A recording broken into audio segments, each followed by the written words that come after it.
আসসালামু আলাইকুম। দেশ ও দেশের বাইরে যে যেখান থেকে আমার এই ভিডিও দেখতেছেন সবাইকে ঈদ মোবারক। আজকে ঈদের আগের দিন। আমার মুরগির বয়স মাশাল্লাহ, আমার মুরগি যথেষ্ট পরিমাণে ওজন আসছে। যতটুকু সম্ভব একজন খামারি হিসাবে যতটুকু সম্ভব, যতটুকু করা যায় ততটুকু চেষ্টা করছি মুরগিগুলোর ঠিকমতো পরিচর্যা করার জন্য। বায়োসিকিউরিটি, খাবার ম্যানেজমেন্ট, এমনকি পয় পরিষ্কার করার ব্যাপারে সব কিছু আমার ফার্মের যে কার্যক্রম কাজ আমি নিজেই পরিচালনা করি। এর কাজ নিজে করার মধ্যে একটা আলাদা সার্থকতা আছে। আজকে আমার মুরগির বয়স 28 দিন। আমার সবগুলা মুরগি সুস্থ সবল এবং সবগুলা মুরগির ওজন খুবই ভালো আসছে। 28 দিনে আমার পর্যন্ত যতগুলা মুরগি আমি পালছি, করার বয়স 4 বছরে আমি যে অভিজ্ঞতা অর্জন করছি, এই অভিজ্ঞতা আলোকে বলতে চাই, যে পদ্ধতিতে মুরগি পালন করতেছি বা এখন যে পদ্ধতিতে মুরগিকে খাওয়াচ্ছি, প্রত্যেকটা খামারির উচিত যে মুরগিকে সঠিকভাবে দেখাশোনা করা, সঠিকভাবে ম্যানেজমেন্ট ঠিক রাখা, খাবার খাওয়ানো, সঠিকভাবে মেডিসিন খাওয়ানো। একটা খামার হিসেবে আমি বলতে চাই যে সবসময় খামারের দিকে লক্ষ্য রাখা উচিত। আমরা যে পদ্ধতিতে এখন মুরগি পালন করতেছি এটা একান্তই নতুন একটা বিষয়। তো মুরগি পালতে হলে কতটা পরিশ্রম, মুরগি পালা যে কতটা কষ্টের এবং কতটা ধৈর্যের, সর্বোপরি কতটা টেনশনের, একমাত্র খামারি ছাড়া, যারা পোলট্রি মুরগির ব্যবসা করে বা পোলট্রি মুরগির খামার করে, তারা ছাড়া আর কেউ উপলব্ধি করতে পারবে না এদের মনে যে কী কষ্ট। এদের ঠিকমতো বাজার না পাওয়া, বাচ্চা কিনতে গেলে বাচ্চা না পাওয়া, আবার খাবার কিনতে গেলে খাবারের দাম বেড়ে যাওয়া, সর্বোপরি আবার বিক্রি করতে গেলে দেখা যায় যে দাম একেবারেই কমে গেছে, যে উৎপাদন খরচটাও ঠিকমতো উঠতেছে না। তারপরে তো আছে মহামারী, এই বিভিন্ন ধরনের রোগ, বিভিন্ন ধরনের ভাইরাসে আক্রান্ত হয়ে মুরগিগুলো মারা যায়। এমন এমন সময় আছে যে একটা শেড করতে গেলে একটা শেডের লাভ তো দূরে থাক, আসল টাকা উঠতেই মুশকিল। অনেকের তো অনেক টাকা গচ্ছাও যায়। আপনার হয়তো রোগের প্রাদুর্ভাবে অথবা এই ভাইরাসজনিত কারণে যেসব ফার্মে মুরগি নষ্ট হয়ে যায়, এগুলা অব্যবস্থাপনার কারণেও হয়, আবার আবহাওয়ার কারণেও হয়। তবে বেশিরভাগই হয় অসতর্কতার কারণে।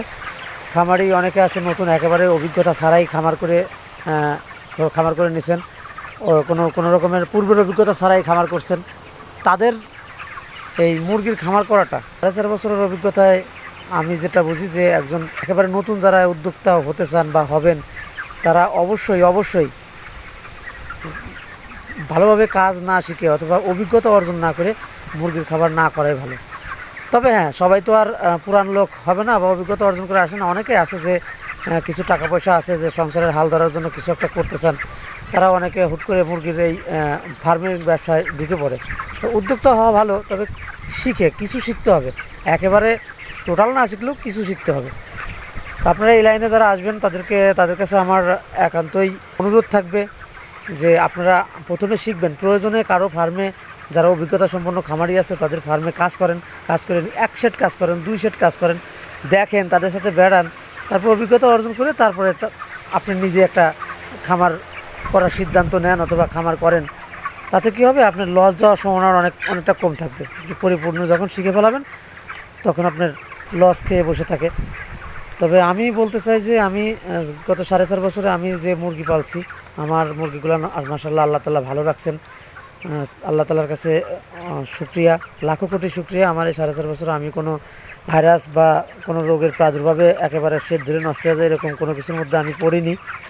তবে একটা কথা, যে এই ব্যবসা করতে গেলে বুকে সাহস রাখতেই হবে এবং এবারে অনেক পরিশ্রম করার মন মানসিকতা থাকতে হবে। সবচাইতে যে বিষয়টাকে সবথেকে বেশি নজর দিতে হয় সেটা হচ্ছে যে পোলট্রি ফার্মিং যে বিজনেস বা পোলট্রি ফার্মের যেই এই ফার্মিংটা করতে গেলে, এই ব্রয়লার মুরগি চাষ করতে গেলে যে বিশেষ ব্যাপারটা হচ্ছে যে দুর্গন্ধ, যে আপনার ফার্মের যে একটা দুর্গন্ধ হবে, এটার সাথে আপনাকে একেবারে বিরক্ত হওয়া যাবে না। এটার সাথে আপনাকে মানানসই করে নিতে হবে এবং যতটা সম্ভব পয় পরিষ্কার রাখতে হবে যেন দুর্গন্ধটা না হয়।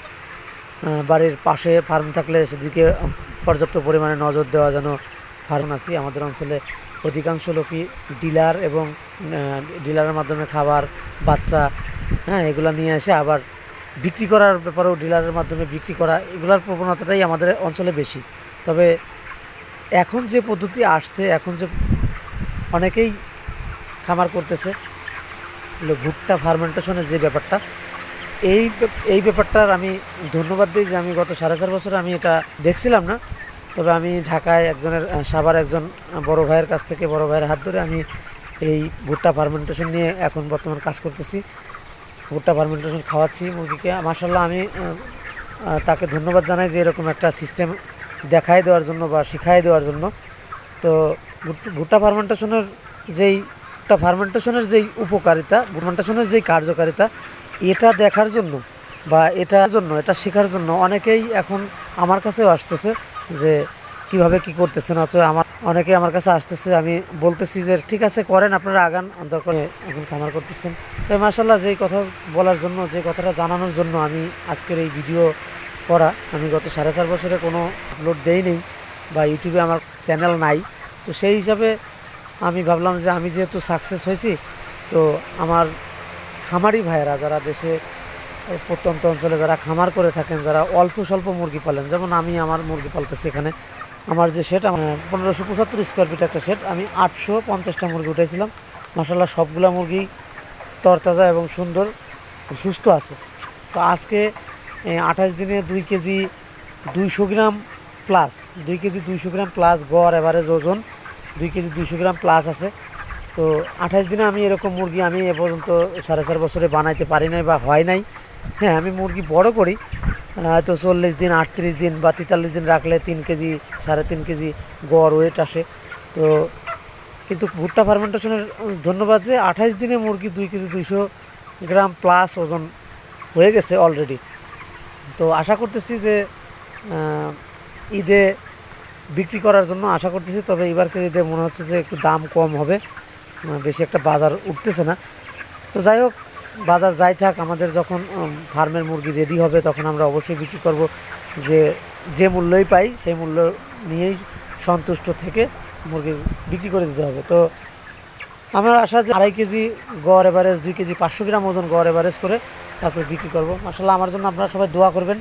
আর ভুট্টা ফার্মেন্টেশন নিয়ে যদি কারো কোনো প্রশ্ন বা কারো কোনো মতামত বা কারো কোনো কিছু জানার থাকে, তাহলে আমি এই ভিডিও ডিসক্রিপশনের নিচে আমি আমার হোয়াটসঅ্যাপ নাম্বার এবং আমার পার্সোনাল যে নাম্বার আছে আমি নাম্বার দিয়ে দেবো।